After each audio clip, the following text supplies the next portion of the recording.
పేరు బొజ్జే. ఏ ఊరు? ఇది ఆరగూడెం, దండగా ఆరగూడెం. జనగాం ఆరు. అప్పుడు కేసీఆర్ ప్రభుత్వం బాగుంది. కేసీఆర్ ప్రభుత్వం బాగుందయ్యా. కేసీఆర్ ప్రభుత్వం బాగుంది. అదే బాగుంది. ఇప్పుడు రేవంత్ రెడ్డి రుణమాఫీ చేసిన అంటుండు, రైతు బంధు ఇచ్చిన అంటుండు, ఫ్రీ బస్ పెట్టినా అంటుండు. ఫ్రీ బస్ పెట్టిండు ఆశమే. ఆడవిలో పెట్టిండు, ఆడలో పెట్టిండు.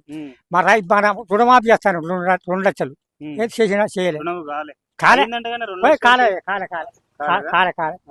అదే గ్యాస్ పిరాను, గ్యాస్ 400-500 పిరాను. అదే 950 కడుతున్నాం. గ్యాస్ అదే 950 కడుతున్నాం. రైతు బంధు పడుతుందా? రైతు బంధు పడతలేదు. ఆ 2 సేవలు బంద్ పెట్టిండు. 2 సేవలు బంద్ అయింది. 2 సేవలు బంద్. ఆయన ఇప్పుడు కళ్యాణ లక్ష్మి కూడా తులం బంగారం కూడా ఇస్తాను. ఏమయ్యా కాదు, ఏమి ఇస్తాడు ఇస్తాడు ఏదయ్యా. మాకైతే అదే మంచిదయ్యా. ఆయన అనుకునే ఏది తప్పలే. ఆయన కేసీఆర్ మాత్రం అనుకునే ఏది తప్పలే. ఆయనే మంచిగా మాకు అనిపిస్తుంది. ఏది పింఛన్లు వేస్తాడు, పింఛన్లు వేస్తలే.